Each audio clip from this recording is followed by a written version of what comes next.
For 5 long years, humanity sat at the negotiation table, hands open, voices steady, offering peace. But peace came at a cost. 90% of our worlds surrendered. Our children controlled, our minds stripped of progress, and still they lied. Behind smiles and treaties, they forged fleets in silence, preparing chains for our future. Now, in the cold shadow of a dying star, the galaxy thinks it can dictate Earth's fate. But the stars do not command us, because when pushed to the edge, humanity doesn't break. We bend the stars to our will. The price of peace. The diplomatic station hung in space like a crystal monument to failed negotiations. Ambassador Elena Rodriguez stared through the transparent aluminum viewport at the swirling orange death spiral of the neutron star beyond. 5 years she had been coming to this place. 5 years of watching alien faces grow more demanding and human options grow fewer. The Nexus station was supposed to be neutral ground, but Elena had learned that neutrality was just another word for whoever held the biggest stick.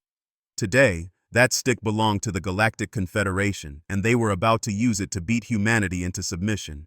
The conference chamber stretched before her like an amphitheater of judgment. 12 different alien species sat in their designated sections, each one representing billions of lives across hundreds of worlds. At the center of it all, on a raised platform that made him look down on everyone else, sat Supreme Arbitrator Zethkar of the Draconian Alliance. Elena had studied Zethkar for years. His species looked like what ancient humans might have imagined demons to be. Scales that shifted from deep red to black depending on his mood, eyes that glowed with their own inner fire, and claws that could tear through steel plating. But his mind was what made him truly dangerous. He was smart, patient, and absolutely convinced that might made right. Captain Marcus Chen stood at Elena's shoulder, his Earth defense uniform crisp and professional despite the tension in the air. Marcus had been her military advisor for 3 years now, and she had learned to read his moods as well as any aliens. Right now, his jaw was set in that particular way that meant he was calculating firing solutions and escape routes. Ambassador Rodriguez, Zethkar's voice boomed through the chamber's acoustic system. The Confederation has grown weary of these endless discussions. Today you will hear our final terms. Elena walked to the central speaking platform, her boots clicking against the metal floor in the sudden silence.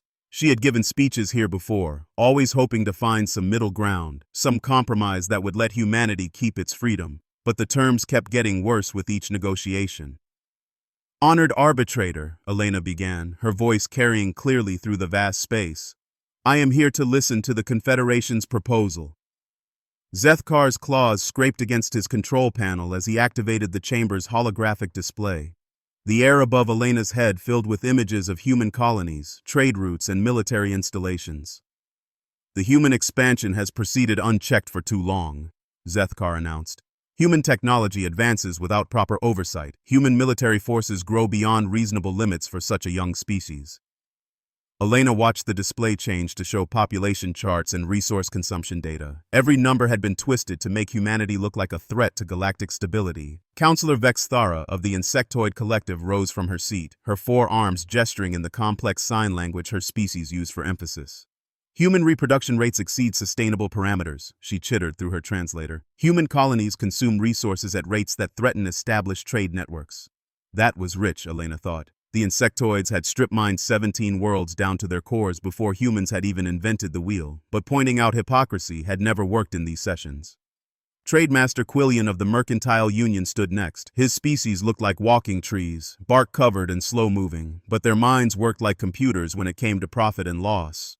Human economic activity disrupts traditional commercial relationships, he rumbled. Human innovations make established technologies obsolete too quickly.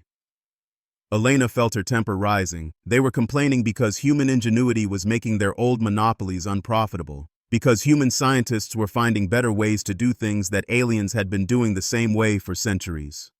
The Confederation offers humanity a path to peaceful coexistence, Zethkar continued. In exchange for membership in galactic civilization, we require certain reasonable accommodations. The display changed again, and Elena's heart sank as she read the terms.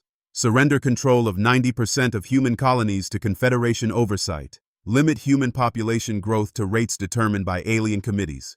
Turn over all advanced technology for Confederation review and approval. Accept alien observers in every human government, military, and research facility.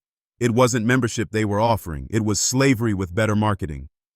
The alternative, Zethkar's voice dropped to a threatening growl, is complete isolation from galactic society. No trade, no communication, no protection from the many dangers that exist in the dark spaces between stars.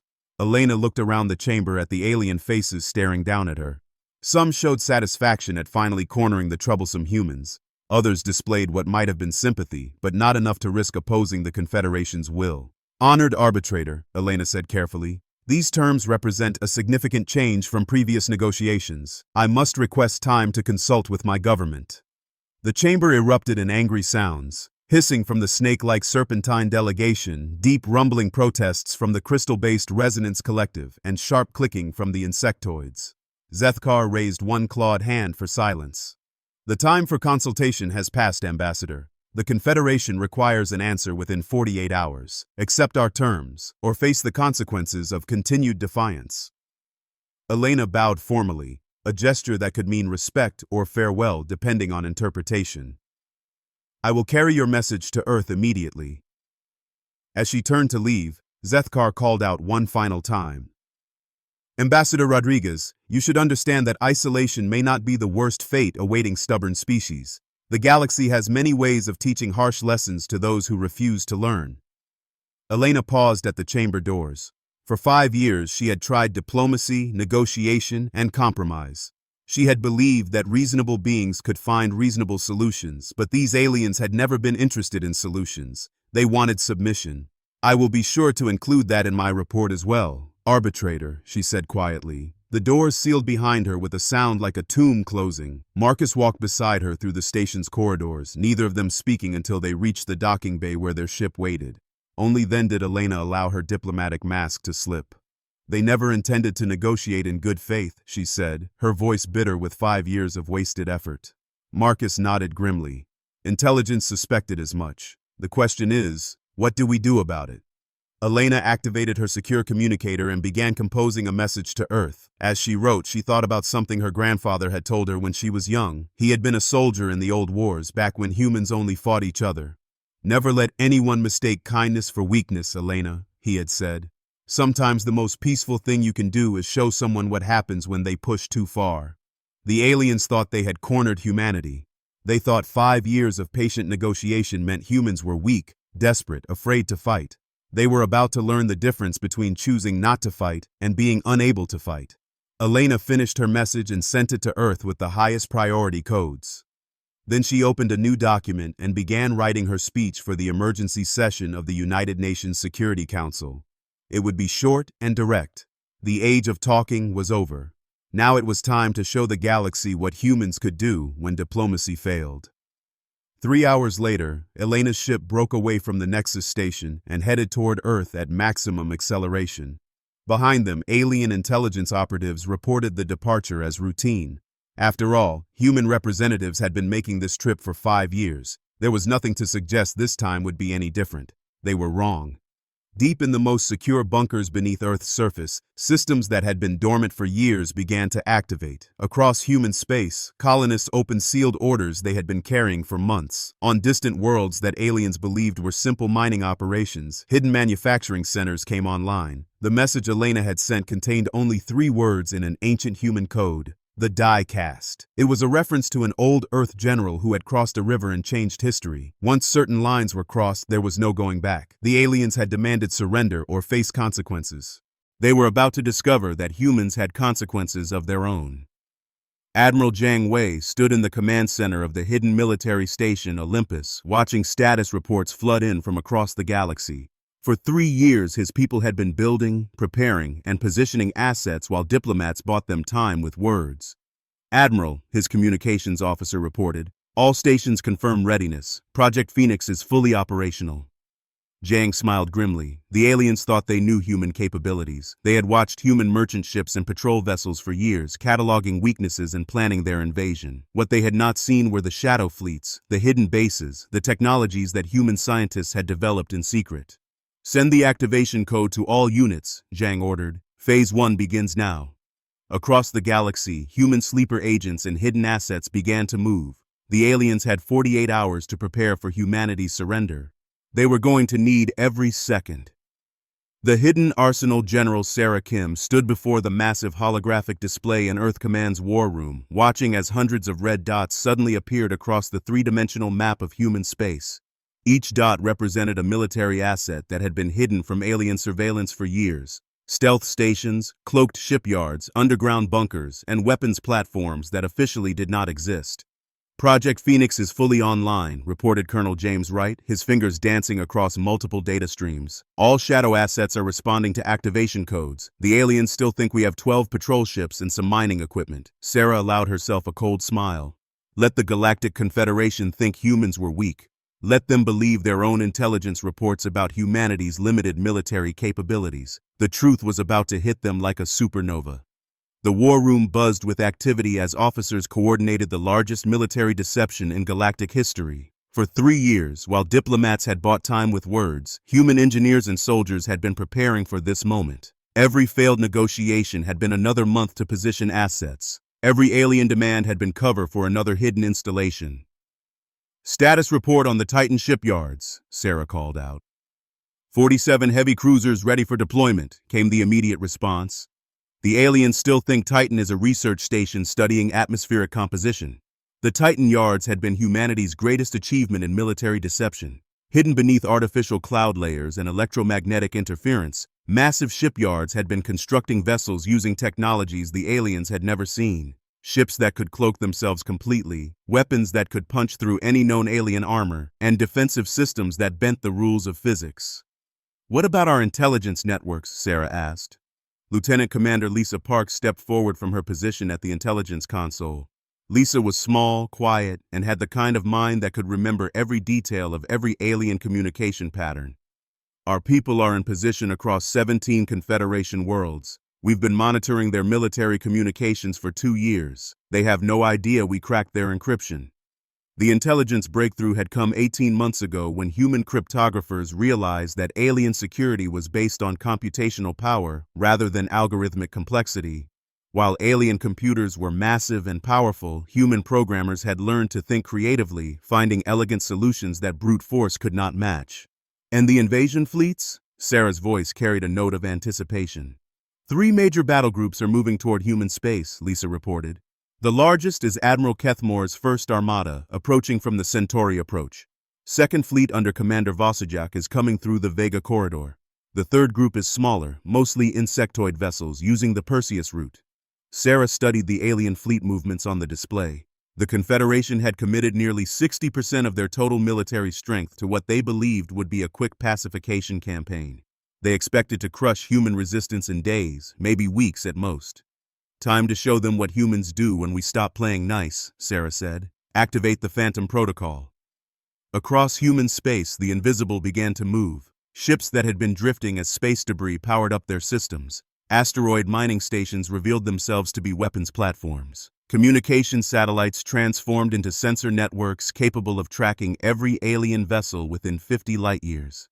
Commander Lisa Park's stealth frigate Shadow Dancer was the first to engage the enemy. Her ship had been trailing Admiral Kethmore's armada for 3 days, completely invisible to their sensors. The aliens were confident in their numerical superiority. 300 heavy warships against what they believed were a few dozen human patrol vessels. "All units, this is Shadow Leader," Lisa whispered into her communicator. "Begin harassing Protocol 1. Make them think we're everywhere." The attack began with surgical precision. Lisa's torpedoes struck the alien flagship's sensor array, blinding their entire formation. At the same moment, 6 other stealth ships hit supply vessels throughout the armada.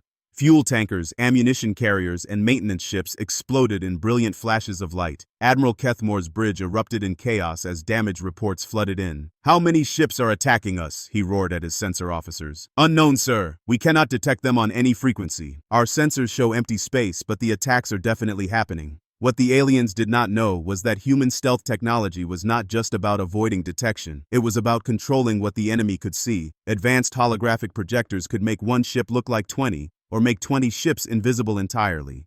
The aliens were fighting ghosts that hit like sledgehammers. Meanwhile, at the secret facility buried beneath Luna's south pole, Dr. James Wright was preparing humanity's greatest weapon. Not bombs or bullets, but something far more devastating to a spacefaring civilization: the complete control of faster-than-light travel. Initiate quantum interdiction grid, Wright ordered his team of physicists and engineers. Deep space around the major star systems suddenly filled with invisible energy fields. Any alien ship attempting to enter hyperspace found their jump drive simply refusing to work.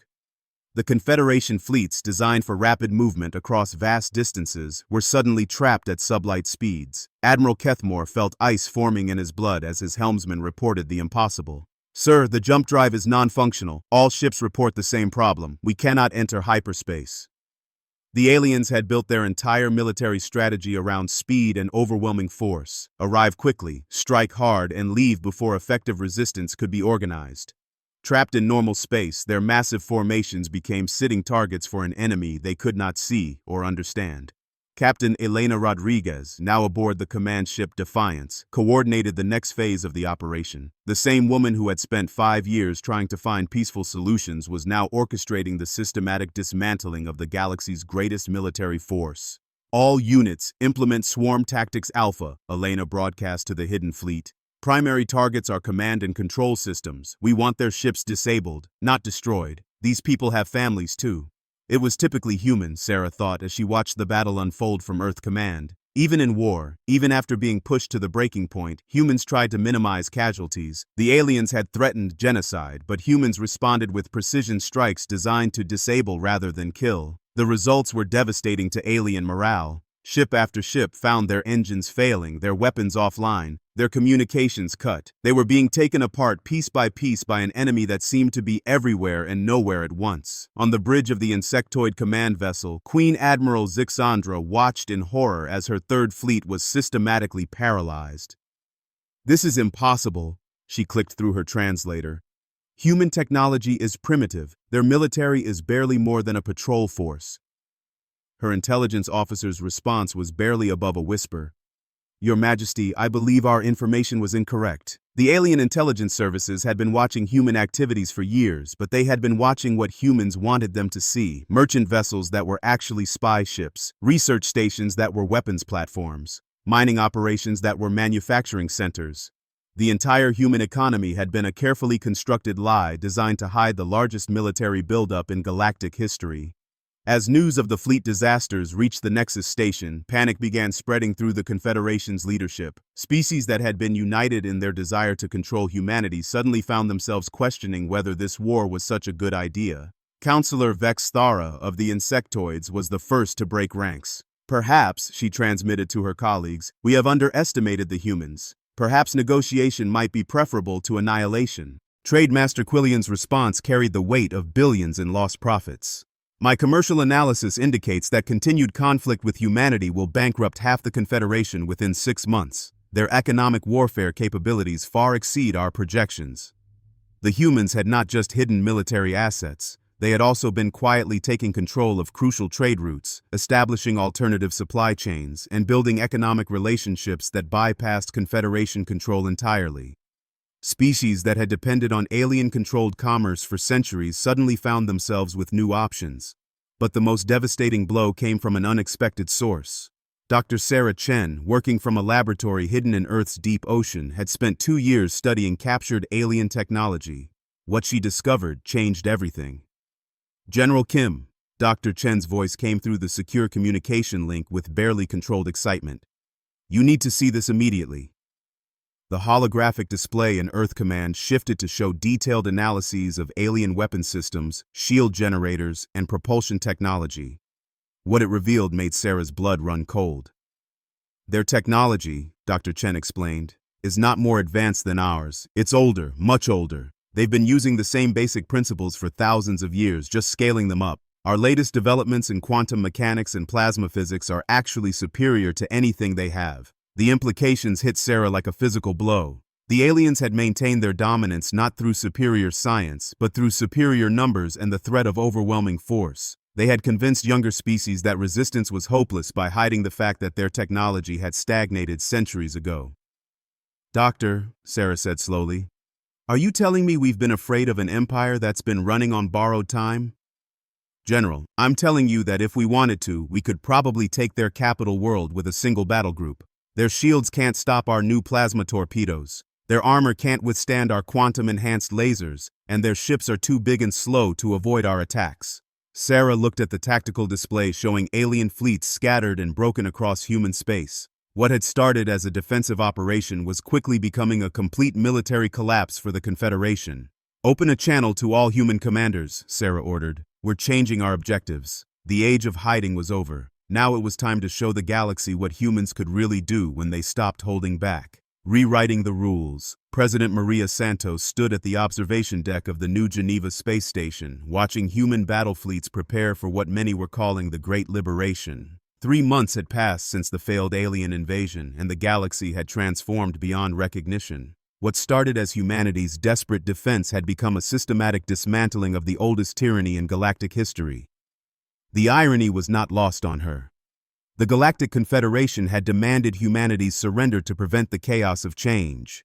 Now, that same confederation was collapsing as species after species switched sides to join the human alliance. Admiral Zhang Wei approached from behind, his footsteps quiet on the station's polished floors. Madam President, the final briefing is ready. The attack on Draconis Prime can begin within the hour.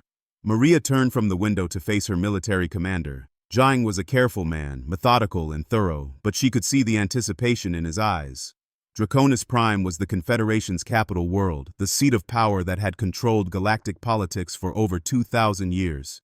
Any word from our allies? Maria asked. The Crystalline Collective has pledged their entire merchant fleet to support our supply lines, Zhang reported. The Aquatic Federation is providing their best navigators for the deep space approach. Even the nomadic tribes have offered to share intelligence about draconian defensive systems. It was remarkable how quickly the galaxy's political landscape had shifted. Species that had been oppressed by the Confederation for centuries were eager to help humanity tear down the old order. The promise of freedom, self-determination, and fair trade had proven more attractive than the Confederation's system of forced tribute and technological stagnation. In the command center below, Dr. James Wright was putting the finishing touches on humanity's latest surprise. The quantum disruption technology that had trapped alien fleets was being modified for a very different purpose. Instead of preventing faster-than-light travel, it would now allow human ships to move through hyperspace in ways that alien science declared impossible. The new drive system is revolutionary, Wright explained to the assembled officers. We can jump directly into a star system without using the standard navigation beacons. We can exit hyperspace inside planetary defense grids. We can even split our jump trajectory to appear in multiple locations simultaneously. Commander Lisa Park nodded approvingly. Her stealth operations had provided crucial intelligence about draconian defenses, but more importantly, they had revealed the psychological impact of humanity's victories. Their morale is completely broken, she reported. Half their remaining fleets are in open mutiny. Several worlds have declared independence and are asking for human protection. The transformation had been faster than anyone expected. The Confederation's power had been built on the belief that resistance was futile. Once that myth was shattered, the entire system began collapsing like a house of cards. Species that had submitted to alien dominance for millennia suddenly remembered what it meant to be free. President Santos activated the communication system that now linked hundreds of worlds across the galaxy. What had started as humanity's defense network had become the backbone of a new interstellar government based on voluntary cooperation rather than forced submission. Citizens of the galaxy, Maria began, her words reaching billions of beings across dozens of species. Today, we end 2,000 years of Confederation tyranny. Today, we write the first chapter of a new age where no species bows to another through fear. On worlds throughout human space, crowds gathered to watch the final battle. On New Terra, colonists who had lived in secret bunkers for months emerged to see human warships departing for the enemy capital. On Mars, workers in the hidden weapons factories watched their creations head off to face the galaxy's oldest military force. But perhaps the most important audience was on Draconis Prime itself, where Regent Vox Thul of the Reformed movement had been secretly working with human agents for weeks. Vox Thul represented a growing faction of aliens who believed the old ways had to change or their species would face extinction. The attack began at precisely 1400 Galactic Standard Time. Human battle groups emerged from hyperspace at impossible angles, appearing above, below, and within the draconian defense perimeter. The enemy had been expecting a conventional assault along established hyperspace routes. They found themselves facing an enemy that ignored the basic rules of space combat. Admiral Kethmore, the same Draconian who had led the failed invasion of human space, found himself defending his own homeworld with a fleet reduced to barely 20% of its original strength. His remaining ships were scattered across the system, trying to respond to attacks coming from directions that should have been impossible. "How are they doing this?" he demanded of his science officers. "Ships cannot exit hyperspace inside a gravity well. Ships cannot split their emergence vector. This violates everything we know about physics." His chief scientist's response was barely above a whisper. "Sir, I believe everything we know about physics may be wrong.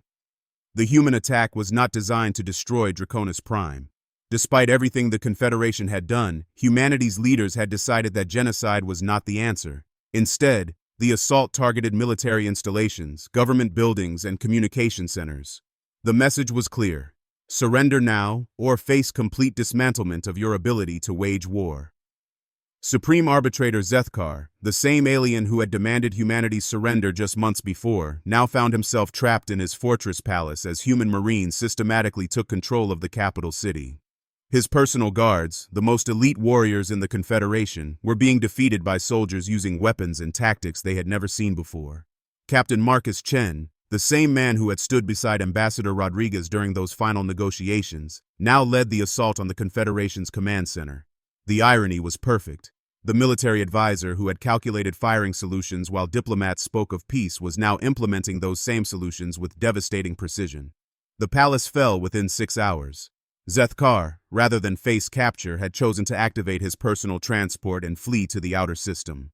It was a decision that would haunt him, as running from battle was considered the ultimate dishonor in Draconian culture. His own people would never forgive the cowardice. By the end of the day, Draconis Prime was under human control, but the real victory was not military. It was political. Regent Voxthul emerged from hiding to announce the formation of the Draconian Republic, a government that would work with humanity to establish a new galactic order based on cooperation rather than domination. "For too long, my people have ruled through fear," Voxthul announced in a broadcast that reached every corner of the former Confederation. "Today, we learn a better way from our human allies. Today, we choose partnership over tyranny."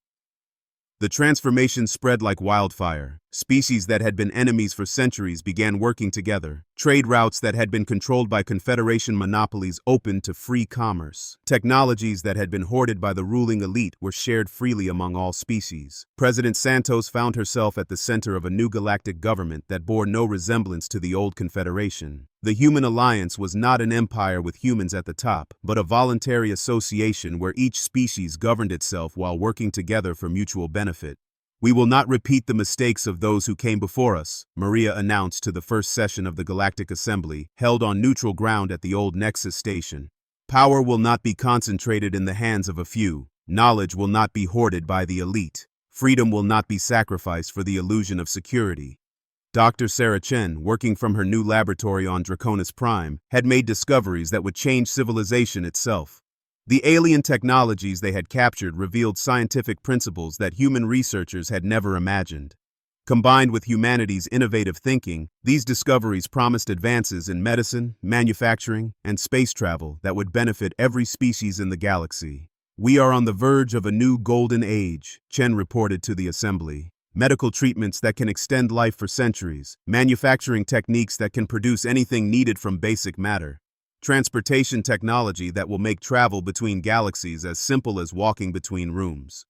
But perhaps the most important change was cultural. The galaxy had been ruled by fear for so long that many species had forgotten how to dream, how to innovate, how to hope for something better. Humanity's example was teaching them to remember.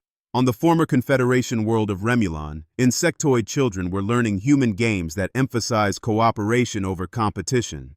On the crystal forests of Nexus 7, crystalline philosophers were debating human concepts of individual rights and collective responsibility.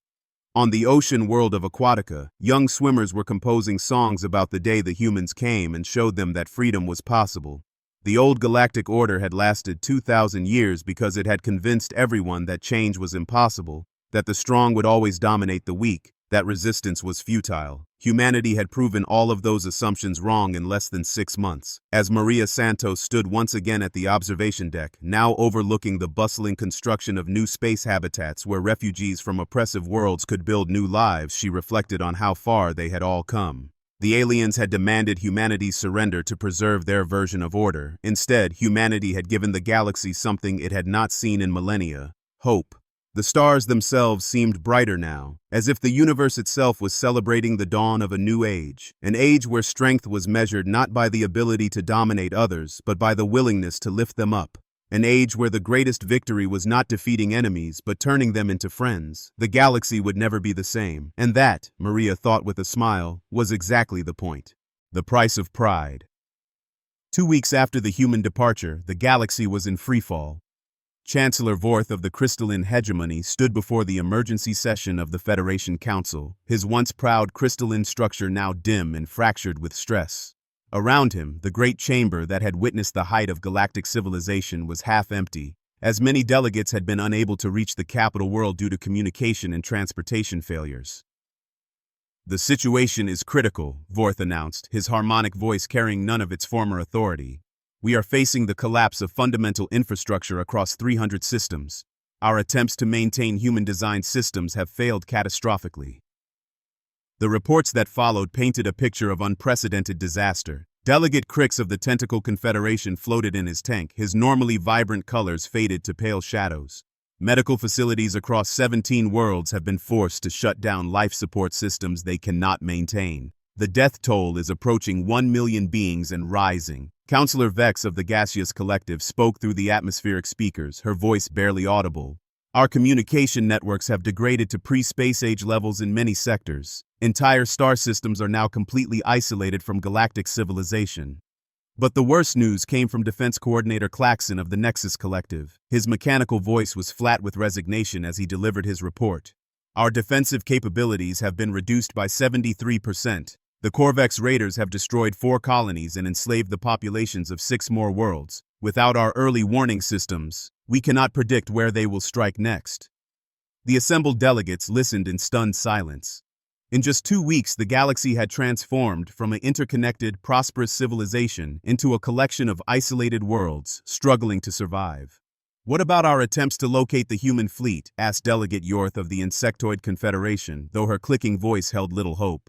Admiral Nexus Prime, the Federation's supreme military commander, responded with mechanical precision. "All search efforts have failed. Our long-range sensors were designed with human improvements we no longer understand. Our navigation systems relied on human-created stellar maps. Our scout ships cannot venture beyond known space without the risk of becoming permanently lost." The implications were staggering. The humans had not just left, they had vanished so completely that the galaxy's most advanced civilizations could not even locate them to ask for help.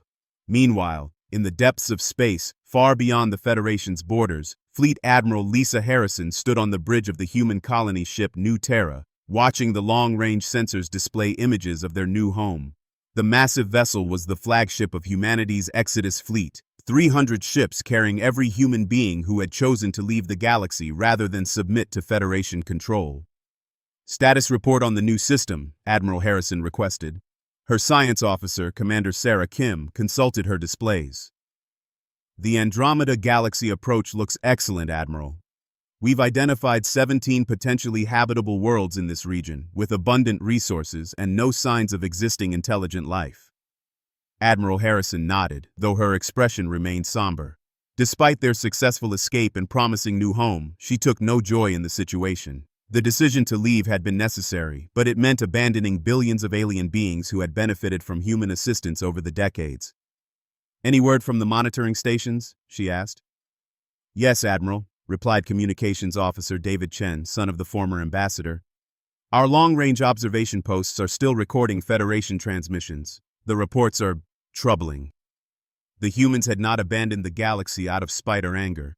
Even as they traveled toward their new home, they maintained monitoring stations to keep track of the situation they had left behind. Many human leaders hoped that the Federation would quickly realize their mistake and find ways to adapt without human assistance. Instead, the reports showed accelerating collapse on a scale that horrified even the humans who had predicted consequences. Dr. Elena Vasquez, now serving as the fleet's chief medical officer, reviewed the latest intelligence reports with growing concern. "According to our monitors, the medical crisis is spreading faster than we anticipated. The Tentacle Confederation's life support failures have created a refugee emergency. Over 6 million beings are trying to evacuate from worlds that can no longer support their physiologies. Admiral Harrison closed her eyes, feeling the weight of those numbers. What about the other species? Are any of them stepping up to help? Some are trying, Elena replied. But they're facing their own crises. The crystalline hegemony's communication networks have degraded so badly that they can barely coordinate relief efforts. The gaseous collective's atmospheric processing facilities are failing, forcing them to evacuate their own colonies. The cruel reality was that the Federation's member species had become so dependent on human expertise that they could not help each other effectively when crisis struck. The networks of mutual aid and cooperation that had flourished under human coordination were breaking down into isolated struggles for survival. Engineer Marcus Rivera, who now served as the fleet's chief technology officer, added his own grim assessment. Our technical intelligence suggests that many of the critical infrastructure failures are cascading beyond what we predicted. When the quantum communication relays failed, they took out backup systems we didn't even know were connected. The Federation's engineers are discovering that human improvements had become so integrated into their technology that removing them has created systemic failures. It was the scenario that human leaders had hoped to avoid. They had always known that their sudden departure would cause problems, but they had expected the Federation's own technical experts to adapt and find solutions. Instead, the alien civilizations were discovering that human contributions had become so fundamental to their technology that removing them had caused a collapse similar to removing a species from an ecosystem. But the humans were not the only ones tracking the crisis. In a hidden asteroid base in the lawless regions between star systems, War Chief Thane of the Corvex Raiders stood before a holographic display showing the Federation's crumbling defenses. The massive alien's scarred features were twisted into a predatory smile as he reviewed targets of opportunity. The humans built most of the galaxy's early warning systems, he told his assembled captains. Now those systems are failing one by one. We can strike anywhere without fear of coordinated response. Captain Vexcar, his most trusted lieutenant, gestured toward the display. War Chief, our scouts report that the crystalline hegemony's outer colonies are completely defenseless. Their automated defense platforms have been offline for 5 days. Thane's smile widened. And the Tentacle Confederation's medical worlds? Even better, War Chief. Their life support systems are failing. The populations are already desperate and demoralized. They would offer little resistance to conquest. For decades, the Corvex Raiders had been contained by the Federation's rapid response capabilities. Human-coordinated defense networks could detect pirate movements early and dispatch military forces to intercept them before they reached their targets. Now, with those networks failing, the galaxy's predators were free to hunt as they pleased. Prepare the Grand Fleet, Thane commanded. After 50 years of hiding in the shadows, the time of the Corvex has returned. The Raider fleet that emerged from the asteroid base was the largest hostile force assembled in over a century.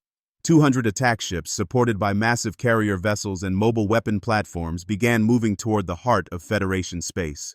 Without the early warning systems that had protected galactic civilization for decades, no one detected their approach until it was far too late. Back in the Federation capital, emergency sessions of the Council had become daily affairs, though they accomplished little beyond documenting the accelerating collapse. Chancellor Vorth stood before the assembled delegates, his crystalline structure now so dim with stress that he was barely visible. We must face the reality of our situation, he announced, his voice heavy with defeat.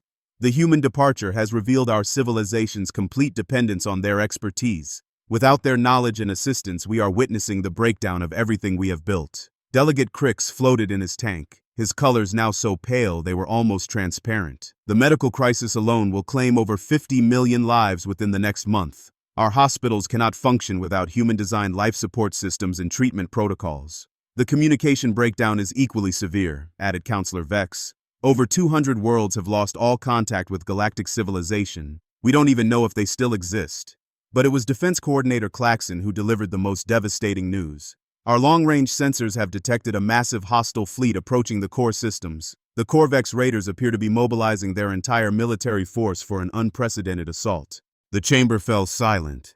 The Corvex Raiders had been a manageable threat for decades because the Federation's human-coordinated defense networks could track their movements and respond quickly to their attacks. Now, with those networks failing, the Raiders had become an existential threat to galactic civilization. How long until they reach the core worlds? Asked Chancellor Vorth, though he dreaded the answer. At current speed, approximately 6 days, Claxon replied. Our defensive capabilities are insufficient to repel an assault of this magnitude. Desperate times called for desperate measures. Chancellor Vorth made the decision that should have been made weeks earlier. I am authorizing an emergency mission to locate and contact the human fleet. We will offer them any terms they desire in exchange for their assistance. But even this decision came too late and with too little information. Admiral Nexus Prime's mechanical voice carried no hope when he delivered his assessment. Chancellor, our best estimates suggest the human fleet has already left this galaxy entirely. Our fastest ships would take months to reach even the closest edge of known space, and we have no idea which direction they traveled. The Federation had waited until the crisis was beyond management before deciding to ask for help. Now they were discovering that help might no longer be available at any price. However, unknown to the Federation Council, their desperate situation had not gone unnoticed. In the New Terra's communication center, the monitoring stations were receiving increasingly frantic transmissions from Federation worlds. The messages painted a picture of suffering and collapse that moved even the humans who had been forced to leave. Dr. Elena Vasquez stood in Admiral Harrison's ready room, her face drawn with concern. Lisa, the medical reports are heartbreaking. Children are dying because life support systems designed for their species have failed, and no one knows how to repair them. Admiral Harrison stared out at the stars of their new galaxy, her hands clasped behind her back. Elena, we didn't choose this. The Federation ordered us to cease our activities and limit our presence to approved areas. We complied completely with their demands. I know that, Elena replied, but those children didn't make that decision. Neither did the millions of colonists facing starvation, or the worlds being cut off from galactic civilization. The Admiral turned to face her old friend. What are you suggesting? That we abandon our new home and return to a galaxy that made it clear we weren't wanted? I'm suggesting that we consider whether our principles allow us to stand by while billions suffer, regardless of the political decisions their leaders made. It was the conversation happening throughout the human fleet. Engineers who had spent decades building systems to help other species struggled with the knowledge that those systems were now failing. Doctors who had devoted their careers to interspecies medicine received reports of medical crises they knew how to solve. Scientists who had worked to improve galactic civilization watched it crumble from afar. The debate came to a head in a full fleet assembly held in the New Terra's massive conference center. Representatives from every ship in the Exodus fleet gathered to decide humanity's response to the Federation's crisis. Captain Sarah Kim, representing the medical vessels, spoke first. We have the knowledge and expertise to prevent millions of deaths. The question is whether we have the moral right to withhold that help because of political disagreements with alien leaders. Engineer Marcus Rivera disagreed. The Federation didn't just ask us to leave, they accused us of being dangerous, disruptive influences. They demanded we cease all technological sharing and limit our activities. Now they're facing the consequences of getting exactly what they asked for. Ambassador Sarah Chen, who had led humanity's diplomatic efforts for so many years, offered a different perspective. Our departure was not an act of revenge, it was a demonstration. We showed the Federation what galactic civilization looked like without human contributions. Perhaps they've learned that lesson. The debate continued for hours, with passionate arguments on both sides. Some humans felt that the Federation needed to face the full consequences of their decisions. Others argued that principles should not prevent them from preventing suffering when they had the power to help. In the end, it was Admiral Harrison who posed the question that would determine humanity's future. The issue is not whether we can help or whether we should help. The issue is what kind of species we choose to be. Do we define ourselves by how others treat us or by how we respond to suffering regardless of its cause? The vote, when it came, was closer than many expected, but in the end, humanity chose to be true to the principles that had made them valued throughout the galaxy. Not because the Federation deserved help, but because billions of innocent beings needed it. Admiral Harrison stood before the fleet communication system, preparing to send a message that would change everything. This is Admiral Harrison of the Human Exodus Fleet broadcasting on all Federation emergency frequencies. We have received your transmissions regarding the current crisis. Against the advice of many of our own people, humanity chooses to offer assistance. The message that followed was not what the Federation expected. The humans did not demand apologies, reparations, or political concessions. They simply stated their terms, which were surprisingly modest: complete autonomy for human operations, direct communication channels between human experts and alien technical staff, and a formal recognition that human expertise was valuable rather than dangerous. Most importantly, they insisted on a new relationship based on mutual respect rather than political hierarchy. Humans would return as partners and equals, not as junior members subject to Federation oversight. The response from the Federation capital was immediate and desperate. Chancellor Vorth's transmission was broadcast galaxy-wide, his crystalline structure now glowing with relief rather than stress. On behalf of the Federation Council and all member civilizations, we accept your terms unconditionally. We formally request immediate assistance with our critical infrastructure failures. But even as rescue ships from the human fleet began turning around and heading back toward Federation space, everyone involved knew that the galaxy had been permanently changed. The old relationship, based on human generosity and Federation condescension, was dead. In its place would emerge something new, a genuine partnership between equals who had learned to value each other's contributions. The Corvex Raider fleet, approaching the defenseless Federation worlds, suddenly found themselves facing an unexpected opponent. Human military vessels, equipped with technologies the Federation had never seen, appeared seemingly from nowhere to intercept the raiders. War Chief Thane stood on his flagship's bridge, staring at sensor readings that made no sense. How are they detecting us? Our stealth systems should be invisible to Federation sensors. His tactical officer, a battle-scarred veteran named Crixvor, studied the displays with growing alarm. War Chief, these are not Federation ships. The energy signatures are completely different.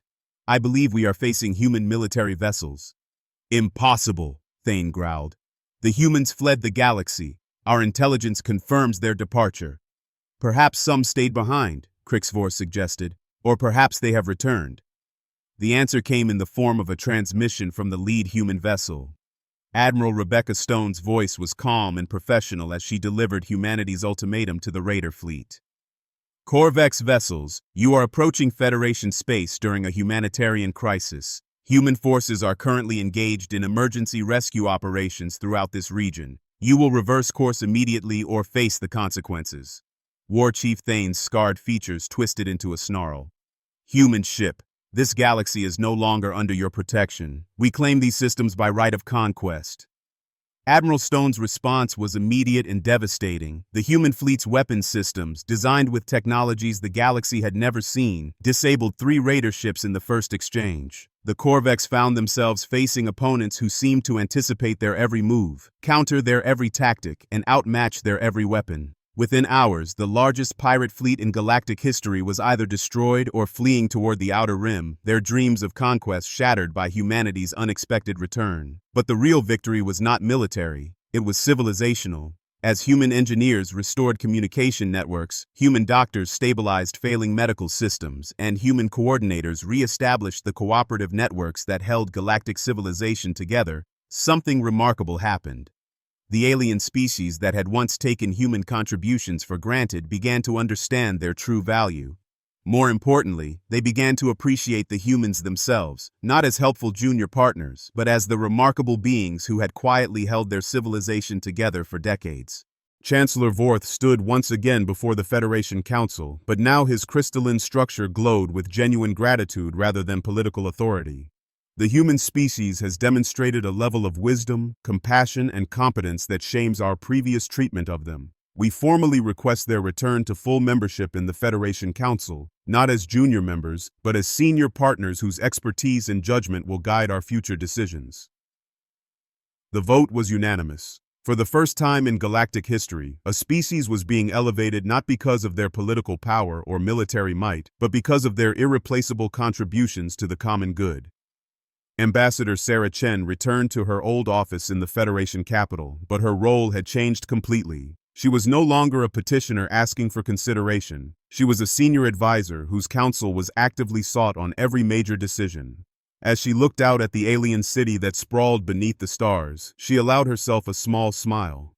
Humanity had left the galaxy as unwanted troublemakers and returned as indispensable partners. The Federation had learned the difference between control and competence, between authority and wisdom. Most importantly, the galaxy had learned that true strength came not from dominance, but from cooperation, mutual respect, and the recognition that every species had unique gifts to offer. The humans had not conquered the galaxy through force or manipulation.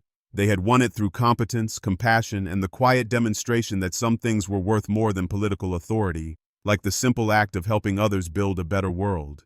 In the end, that had made all the difference.